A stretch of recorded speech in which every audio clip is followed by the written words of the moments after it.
नमस्कार दोस्तों, हमारे राजस्थान सुपरफास्ट न्यूज चैनल में आप सभी का स्वागत है। राजस्थान की हर बड़ी खबर को सबसे पहले देखने के लिए हमारे चैनल को सब्सक्राइब कर लें, साथ ही साथ बेल आइकन दबा लें, जिससे आपको हर खबर सबसे पहले मिल सके।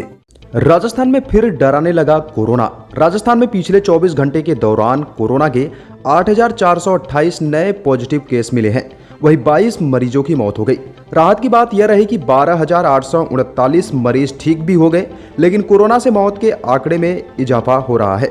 मेडिकल हेल्थ डिपार्टमेंट की रिपोर्ट देखें तो पिछले 24 घंटे में जयपुर में 5 मरीजों ने दम तोड़ा, भरतपुर में 3, गंगानगर, झुंझुनू, राजसमंद में 2 और उदयपुर, सीकर, कोटा, जोधपुर, दौसा, भीलवाड़ा, अजमेर और अलवर में 1 मरीज की मौत हो गई।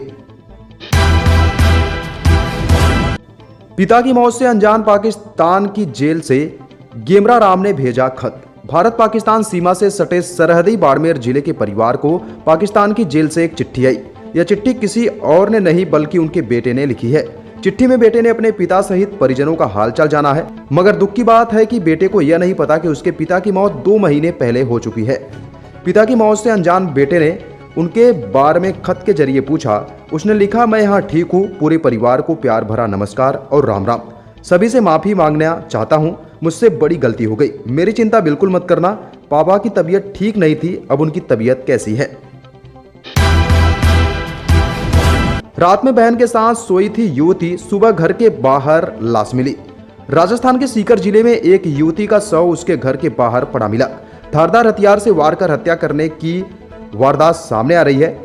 युवती का शव उसके खुद के घर के बाहर ही लहूलुहान हालात में मिला। प्रारंभिक तौर पर मामला प्रेम प्रसंग से जुड़ा हुआ माना जा रहा है। जानकारी के मुताबिक सुजानपुर गांव में हनुमान राम रैगर की 22 साल की बेटी सुमन रात को परिवार के सदस्यों के साथ घर में सोई थी। मंगलवार सुबह घर से कुछ दूरी पर उसका शव मिला। 19 वर्षीय एनसीसी कैडेट से सीनियर ने रुपयों के बदले मांगी असमत।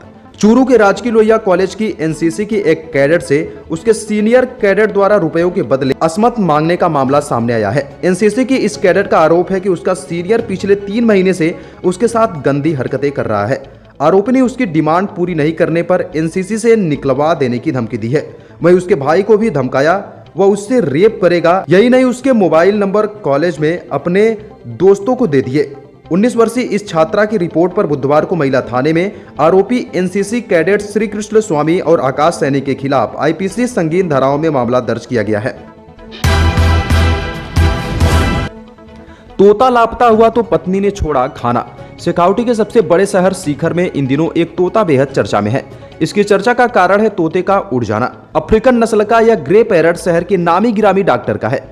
डॉक्टर इसे बेहद प्यार से रखते हैं और इसमें उनकी जान बसती है। लेकिन यह तोता 2-3 दिन पहले अचानक उड़कर कहीं चला गया और वापस नहीं लौटा। काफी इंतजार के बाद अब डॉक्टर ने उसे ढूंढने के लिए अखबार में इश्तेहार भी दिया है। यही नहीं, डॉक्टर साहब ने अपने खोए हुए तोते को ढूंढकर लाने के लिए इनाम की भी घोषणा की है।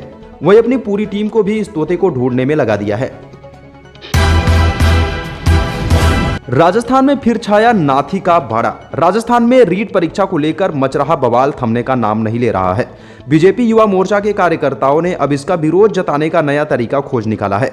बीजेपी युवा मोर्चा के कार्यकर्ताओं ने राजधानी जयपुर में स्थित राजस्थान कांग्रेस अध्यक्ष गोविंद सिंह डोटासरा के सरकारी आवास के बाहर उनका बहुचर्चित बयान नाथी का बाड़ा लिख डाला। वहीं इससे पहले बुधवार को सीकर में भी उनके आवास के बाहर बीजेपी कार्यकर्ताओं ने यह स्लोगन लिख दिया था। बाड़मेर में गांव-गांव, ठाड़ी-ठाड़ी में बिका था रीट का पेपर। 10 से 12 लाख रुपए लगी थी कीमत। रीट पेपर लीक केस की जांच में जुटे स्पेशल ऑपरेशन ग्रुप यानी कि एसओजी के हाथ नित नए सबूत और आरोपी हाथ लग रहे हैं। जैसे जैसे एसओजी की जांच का दायरा बढ़ता जा रहा है, वैसे वैसे इसकी परतें खुलती जा रही हैं। एसओजी ने जब बाड़मेर में ठेकेदार भजनलाल बिश्नोई को पकड़ा तो उससे कई चौंकाने वाले खुलासे हुए। एसओजी की जांच में सामने आया कि बाड़मेर में रीट का पेपर 10 से 12 लाख रुपए में बिका था। बाड़मेर में एसओजी की ओर दी जा रही दबिश के बाद करीब 100 से अधिक अभ्यर्थी और पेपर लीक गिरोह से जुड़े लोग भूमिगत हो चुके हैं। राहुल ने फिर बोला भाजपा पर हमला। कांग्रेस नेता राहुल गांधी आज अमर जवान ज्योति की आधारशिला रखने छत्तीसगढ़ के रायपुर दौरे पर है। आधारशिला रखने से पहले राहुल ने एक कार्यक्रम में केंद्र की मोदी सरकार और भाजपा पर एक बार फिर से हमला बोला। राहुल ने भाजपा पर कटाक्ष करते हुए कहा कि भारत में एक धर्म को दूसरे धर्म से लड़ाते हैं। भारत के बाहर की शक्तियां हमारी ओर देखकर कहती हैं कि भारत कमजोर हो रहा है। उन्होंने कहा कि चीन की सेना लद्दाख में इसलिए घुस पाई क्योंकि भाजपा और हमारे प्रधानमंत्री ने उनके घुसने के बाद देश से कहा कि कोई अंदर नहीं आया है। बता दें, राहुल ने रायपुर पहुंचकर सबसे पहले राजीव गांधी ग्रामीण भूमिहीन कृषि मजदूर योजना का उद्घाटन किया।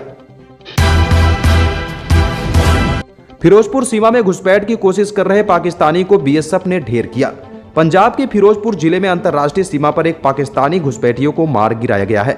सीमा सुरक्षा बल के जवानों ने 2 और 3 फरवरी की दरमियान रात को कुछ संदिग्ध हरकत देखी, जिसके बाद घुसपैठियों को ललकारा, लेकिन वह नहीं रुके।